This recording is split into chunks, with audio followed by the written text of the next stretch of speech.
for Dutch. When you get the microphones, they are on. Please believe me, they are on.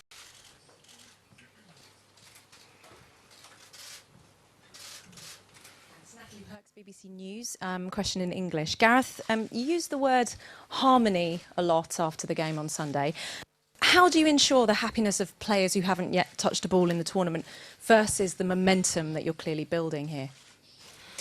Well, I think you're always trying to keep the group together. It's critical, especially when you're in a tournament situation. But with any team, the character of the team and the way that they gel and the competition for places is crucial. So that's always in my thoughts when we're together. Even more so when we're away for a long period of time. Momentum is an interesting one because I think momentum shifts during the space of 90-minute matches. It's not just about where you are within the tournament. So I guess positivity is probably a better phrase in terms of what we want to continue with, and I think performance as well. You know, we're consistently performing well last 8-9 matches, and we're hitting a level of performance that is really important when we go into latter stages of the competition. Thank you very much. Gentlemen there, please just wait for translation, please. Okay, go ahead, thank you. En français pour le coach pour RMC Sport. Au vu des résultats des supposées grandes nations dans ce premier tour, l'Allemagne est sur le point de se faire éliminer, et au vu de vos statistiques et de vos résultats à vous et à la Belgique, est-ce que vous avez la sensation de tout doucement passer d'un statut d'outsider à un statut de favori à l'approche des huitièmes de finale?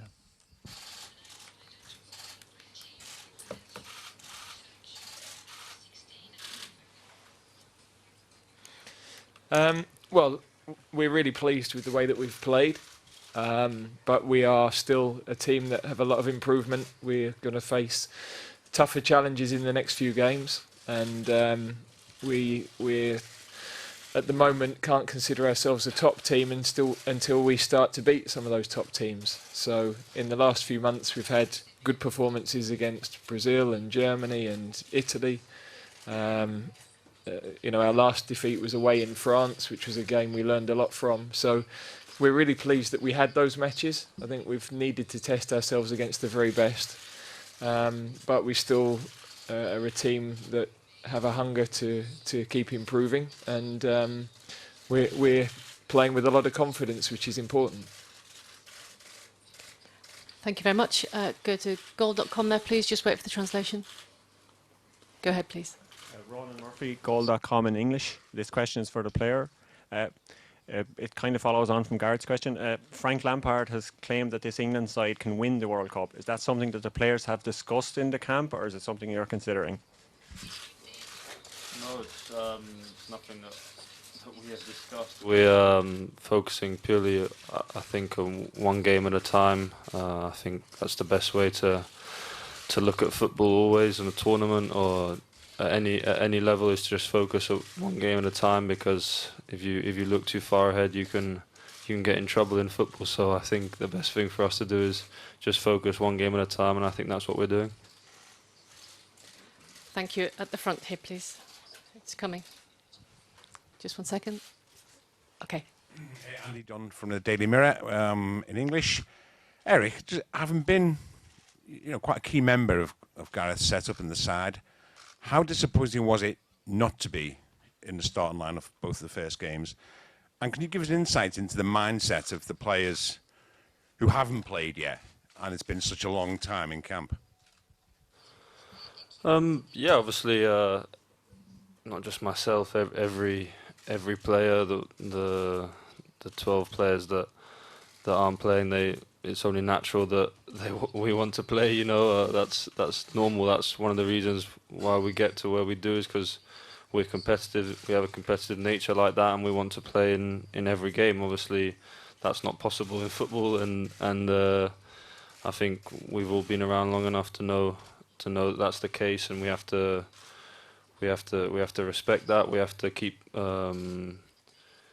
pushing. I think that's what the players have been doing. I think that's been the mentality of the players that haven't been in in the starting 11 is to keep working as hard as possible, keep training to the best of our ability to try and force ourselves an opportunity to play.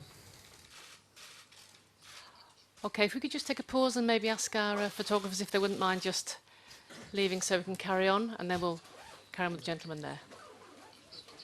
Thank you.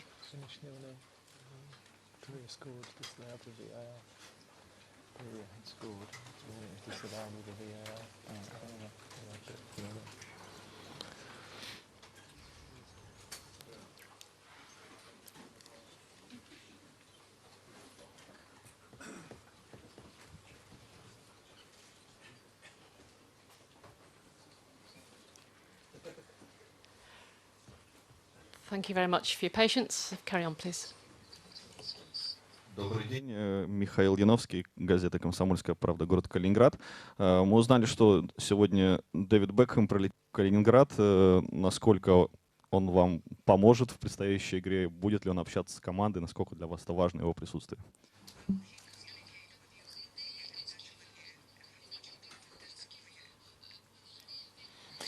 Well, I had a message from David before the tournament and after our first or second game. So it's nice that we're getting support from a lot of our former players, whether that's directly or through the media. But of course, this tournament is about our current players and their opportunity to create history, really. So nice that he's coming to support, and maybe we'll see him. But obviously, our attention is on this generation of players now. Thank you very much. This question? Rob Mendy, Telegraph, English, hopefully. Would you like to see more England fans coming over for the last 16 game? Obviously, Colombia have 30,000 at one of their games and so on. So we've had 2,000, maybe 3,000 at this one. Would you like a message back home to say more fans should come? Would that help the players, I presume? I think first and foremost, the supporters that have been here have been brilliant. Our support within the ground has been outstanding. They've all conducted themselves really well, been good ambassadors for the country. So I think more supporters are coming tomorrow. It's been a difficult process. I think there were a lot of fears which hopefully I think have been proved unfounded about what people would experience here. So we've been really warmly received as a team. Of course, it'd be great if more people are excited enough to come and watch us. That's it feels that that's what's being generated at home. Yeah, we certainly feel the support that we're getting from back home, even if we haven't had quite as many supporters in the stadium. Please keep the microphone, otherwise you can't have translation. No. So the question was whether Eric felt more fans would help him. I don't know if it'll help me. I just it's great when the stadiums are full.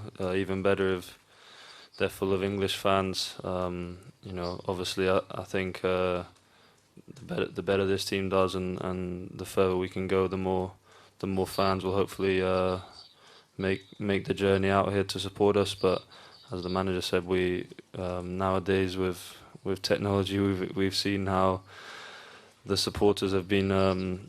The country back home has been supporting us, and it's been fantastic, and we really appreciate that, and we've really enjoyed watching many different videos that has shown that, and hopefully we can continue to do really well, and the fans can continue to support us in the same way. Thank you. Just for the translation, please. Thank you. Matt Lawton, Daily Mail in English.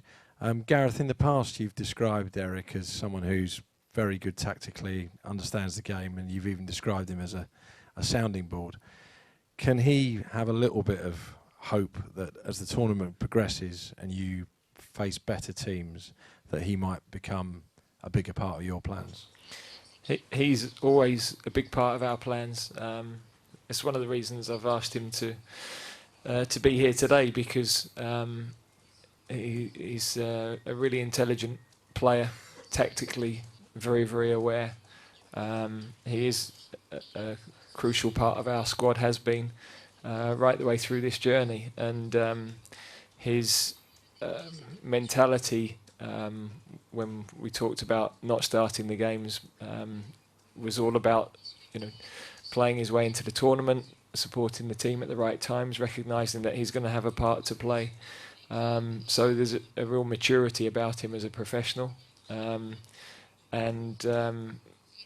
a real, I always enjoy my discussions with him on the matches that we play and the tactical observations. He has great insight into the difficulties we might face playing against certain systems. So even when he hasn't been in the starting team, he's had invaluable contribution in our meetings and training sessions to the way that we've prepared for these games. And obviously tomorrow he's back in the team, and I know the level of performance he always gives us, and he's, as I say, very, very important to us. Thank you. We'll go to a few questions at the back, please. Just wait for the translation, Paul. Okay, Gareth. Paul Hayward, Daily Telegraph in English. Gareth, as you start to look for areas to improve on, some might argue that defensive solidity is one area where you can keep working away at. But so as you start facing better teams, does your thinking now shift towards the more defensive side of your game, or do you just carry on with the kind of exciting football you've been playing so far? Well, I don't think the style of how we play should change. I think levels of concentration have to be spot on. The higher the quality of the opposition, then you've got to make better decisions in those areas. You're going to face different sorts of tests and different challenges. But the way that we want to play won't change. It just means that when we're attacking, we've got to make sure that we're more alert to counter-attacks, and when we're defending, we've got to make sure that our individual and collective defending is at a really high level. So the good thing is that within training, the guys face tough opposition every day, and that sharpens what they're doing. But of course, when you have matches like we've had, where we're dominating the game so much, then it can lead to a lapse of concentration, and we got caught a bit at the end of the game with Panama, and we won't have that opportunity to recover from those things against the very top teams. So that is the nature of tournaments. I've been asked before why we haven't done so well at tournaments. There's a myriad of myths, in my opinion. The biggest thing is you play against the best teams, and you've got to be tactically better, technically better, and we're heading in a good direction in terms of that improvement. Thank you. A couple more at the back, and then we'll come to the front, please. Yes. Question for Gareth, please. As we speak now, Germany is out of the World Cup. Your reaction, please? Yeah, well, of course I'm surprised. I was here last summer for the Confederations Cup, and they brought a young team. They also won the under-21 finals. But in this tournament, I think they've been ahead for about a minute and a half of their 3 matches. So it's been unusual to see them struggle as much as they have. But the level of all of the teams is strong, and they've played teams that have been tactically very good against them, have exposed counter-attack situations in particular. So I didn't look at that group and think automatically that they would go through. They were very close to the wire against Sweden the other night, and I've just watched some of the game there where they've just not been able to break Korea down. Just one second. Well, yes, thank you. Jonathan Swain from Good Morning Britain. Gareth, you're based up in the lovely, serene Repinot. How are you finding the hotel here, considering it's bang in the city centre, surrounded by lots of busy, noisy bars? Are you guys going to be able to get enough sleep tonight ahead of the crucial match? Well, we've not been there yet, but I'm assured it's really we're fine. No, I mean that's normally one of the stories that's written about every hotel we stay in. Really, there's always somewhere nearby that could distract us, but we seem to manage okay. So it's always nice when you come to the venue cities, because there's more energy around the stadiums and a different sort of environment, it prepares you for the game well. And we're really looking forward. All of the stadiums have been brilliant, and we're really looking forward to the atmosphere tomorrow night, because it's two teams that are very keen to play well, to win, and the level of the game, even though people will make changes, the level of the game will be high. Okay, just for translation if you don't mind. Okay, thank you. Gareth, hi. Henry Winter, the Times. Question in English. Given your history with Germany and given the country's footballing history with Germany, it's the first time they haven't got to the last 8 since '54. Psychologically, what impact is this going to have on England? I mean, it's whether you see the tournament opening up, or psychologically the fact that Germany aren't in it anymore. Oh, I don't think it has any bearing on us. I think what it shows is that Italy out and Holland out before we got to this point. Chile, who were again in the Confed Cup final last year, and now Germany. So there really is no opportunity to rest on where you are as a team, or stop the constant improvement. We've learned an enormous amount from studying Germany as a team. We learned a lot watching them last summer that we've actually implemented some of that. And their team that won the World Cup, we studied very intently. So indirectly, I would say they've had a big bearing on what we're doing now. But in sport and in life, you've got to keep evolving and improving, and it just shows anybody is vulnerable on any given day. Thank you very much. Just translation. Okay, go ahead, please. Thank you. Gabriel Clark, ITV in English. Gareth, I know you're going to make some changes. Can you tell us anything about them, and will Harry Kane play? And what sort of game do you expect, with Belgium also going to make a lot of changes, it seems? Yeah, I think the intensity of the game will be good, because the players that come in when you make changes have a high level of motivation. They have a brilliant opportunity, first and foremost, to play in a World Cup. They want to show what they can do, because one of the key things for me is that everybody is ready to come in this, not only tomorrow's game but the games beyond that. And this is a great chance for the guys to get match minutes, match sharpness against good quality opposition. So I think the level of the game will be high, higher than perhaps if there weren't changes, given that both teams are through. In terms of our team, I as you know, I don't want to be obstructive to you guys, but I don't want to give my opposition any help with what our team might be. Thank you. Gentleman on the right, please just wait for translation. Go ahead. Thank you. Соглодов, Калининград.ру, по-русски будет вопрос у меня. Почему вы отказались или не стали проводить тренировку сегодня на нашем стадионе, и не повлияет ли это пагубно на то, что вы не попробуете поле до завтрашней игры? Спасибо.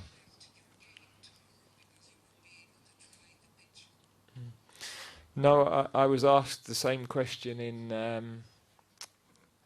where would it be? In Nizhny Novgorod. So we never train at any of the stadiums the day before the game. In fact, when I went to the initial workshop with FIFA, they were keen to protect the pitches. But we always prefer to train in the morning. It gives us a longer recovery time for the match. And we know that all of the pitches in the stadiums are very good, and the stadium is fantastic. So we've followed the same approach right the way through. So please don't take it as a slight on what is a brilliant stadium. Thank you, gentleman in the middle there, when the translation's finished. Okay, go ahead. Yes, Gareth, Dutch Radio. I was wondering if you have any priority becoming first or second in the group, because some say becoming second in the group might even be an advantage. What do you think? We think that we need to keep winning football matches, and we want to breed a mentality that everybody in our squad wants to constantly win. So we've not won a knockout game since 2006. Why we are starting to plot which would be a better venue for our semi-final is beyond me, really. So I think best that we focus on tomorrow. We have no idea who, when or where we will play in the next round, but we're pleased that we're in the next round. But first and foremost, I think it's really important that we are building a team that I think everybody at home can see are passionate to play for England, want to win every time they go out, are improving all the time, and I think we'll see that again tomorrow. And I'm really looking forward to seeing us play again. Thank you. Come to the front now, please. 2 questions. Just wait for the translation. Okay. David from The Sun, in English. A question for Eric. Eric, have you been in any way surprised by Harry's goal-scoring form the first 2 games? Does it seem like everything's going right for him at the moment, particularly the manner of maybe that 3rd goal against Panama? And also, when we say that footballers always want to play games, does Harry want to play games more than anyone else wants to play games? I'm not surprised. No. Obviously, I think everyone knows by now. It's funny how people always still talk about Harry in that way, like you're meant to be surprised by it. But he's been doing it at a consistent level now for a long time, and he continues to improve, continues to want to improve. You know, has a fantastic work ethic and attitude, and he's extremely driven. And I don't think he wants to play more than anyone else wants to play. I think, you know, everyone wants to play every minute of every game. You know, I think, and Harry's no different. But obviously, there's a lot more to it than that. But you know, Harry's it's been a fantastic tournament for him so far, and hopefully, he can continue to play a massive part in the tournament for England, and continue to show the level he's shown, and an even better level, because I believe he has an even better level as well. Thank you, gentlemen. There, please. Just wait for translation. Okay, go ahead. Thank you. Hello, Mr. Southgate. Yves Tijdeman, La Dernière Heure, Belgium. How special is it for you to play a game against Mr. Martinez, who's very known in England and who knows you by heart and you know him by heart? And do you miss him in the Premier League? Well, I'm not in the Premier League, so I don't miss him.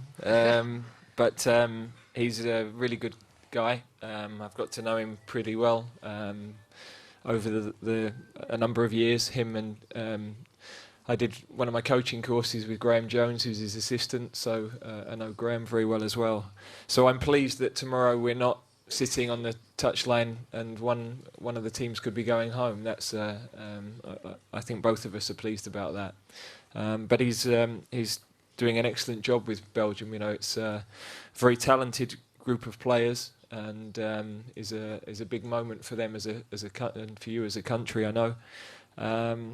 So it's going to be really interesting to see how they develop after tomorrow as well. Thank you. We'll swing to this side, please, behind the pillar. Sorry, right over here. Oliver Holt, Mail on Sunday in English. You've touched on this theme already, but does the Germany result underline the madness of plotting the route and that kind of stuff? Yeah, I just think you can't take anything for granted, and the margins are so fine within the matches. You know, we were watching Argentina last night. We were watching Portugal and Spain on the evening before, and you know, one decision at one end of the pitch, and a decision, you know, within 2 minutes, the situation in the group changed completely. So that's what's brilliant about tournaments. That's what makes them so exciting, that you just don't know what's going to happen. Even before today, we were saying, well, okay, there's been some great games, but all the top teams have got through, and actually now they haven't. So that is what I think attracts everybody to World Cups and European Championships, and the thrill of it is something that's incredibly exciting to be a part of. Thank you. I think we're into the final 3 questions there. One at the back, please. Just wait for translation, if you don't mind.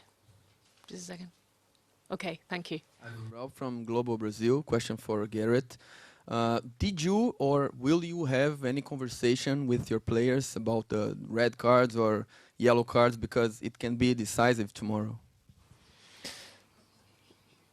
No, if I go and headbutt Roberto in the last 5 minutes, then you'll know that maybe we're taking a different approach to getting through. But I think that I think we're always talking to our players of discipline on the pitch, avoiding conceding unnecessary free kicks. And part of the discipline of being in a tournament is to minimise yellow cards, because you want to have players available for the games in the future. So we want to win the game, and you know, that would mean we top the group and we would go into whatever game we go into moving forward. And I go back to the fact that we're trying to develop a winning mentality, and I can't imagine a situation where I stand in front of the group of players I've got and start talking to them about anything else. So it wouldn't be authentic to what we've been trying to build for the last 2 years. We had a choice with our friendly matches to play teams that would be easier, but we deliberately chose to play top teams because we knew that would be a better challenge, and we would learn more from those games. And you know, we've got to keep building that belief and building those experiences. So for me, we're delighted to be in the next round. Tomorrow's game is the one we're focused on, and we want to win the group. Thank you. Rob, do you want a question? Yes, thank you. Wait for the translation, please. Okay, thank you. Question in English, Rob Harris from Associated Press. Gareth, there's obviously been a lot of attention on just how you're getting things to go so well at the moment, and there's been a focus on how influenced you are by various US sports. Could you just explain how your sort of trips to the US, how you look at US sports, whether it's set plays has actually influenced anything or played a part in what you're doing in the games? Well, look, I've got an outstanding team of staff, and in every area, you know, the guys that you deal with every day, our medical team, our analysis team. So managing a team now is a very complex scenario in terms of the dynamics of the team and allowing everybody to have their input, but also making sure that there's space for the players to breathe. And you've got to manage, you know, we've got 50, 60 people on camp with the players as well. So I think American sports and their head coaches have to deal with a lot of that dynamic, which is always fascinating. But I've learned no more from them than I have some of the British sports, some of our outstanding coaches. And I think you're always looking to learn and improve, whether that's from business, whether it's from sport. When you're in a leadership position and a management position, and the two things are different, there are fantastic examples out there and experiences to take on board. So I always want to do that. But the reason we're doing well is because we have an outstanding support team and an outstanding group of players in terms of their hunger and desire to improve, and their willingness to try anything, to try different things, to embrace new ideas, and just to think about what's possible. I think it's a really energetic environment to be a part of. Thank you. And the final question, please, gentlemen there.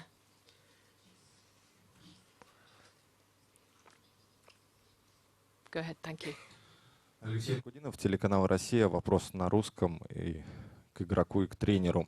В обеих сборных очень много одноклубников. Это хорошо или плохо? Может, вы, Гарри, расспрашивали Эрика о сильных и слабых там сторонах того же Тоби или Вертонгена? Как это повлияет на игру завтрашнюю? Спасибо.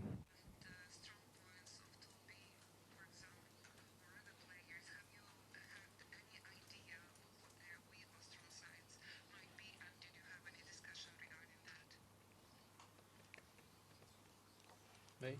Go. Yeah, obviously we myself and others we play with a lot of the Belgian team back home. Obviously, we as teammates we know each other a little better than other opposition. But we've obviously we don't know what team Belgium are going to play, what team ourselves are going to play. But we know. Well, myself, I know the strong points and maybe a few weaknesses of the players that I play with at my club, and the others the same. And you know, maybe we can use them to our advantage individually and as a team if that opportunity arises. But it's not something we focus too much on. Yeah, well, I think also the players play against each other a lot. So, you know, whether it's players from their own club or players that have played against each other, there's a very clear understanding for both teams, I think, of the strengths and weaknesses of certain individuals. Yeah, it's been a difficult game to prepare for in that none of us are really sure what team Belgium are likely to play. With a fair idea, you know, they've played the same system for probably 20 matches or so, but I think they might change that tomorrow a little bit. But we're prepared for different eventualities on that. But the specifics of the team change dramatically if certain individuals in their system don't play. So we've had to focus, as we always do, on us, making sure all of our guys know their roles, making sure that everybody's prepared for the game, and we know tactically how to deal with whichever system Belgium choose to play against us. Okay, thank you very much for your time this afternoon. The next press conference in here will be 7 o'clock, and sorry we couldn't quite get to every hand, but thank you very much for your help.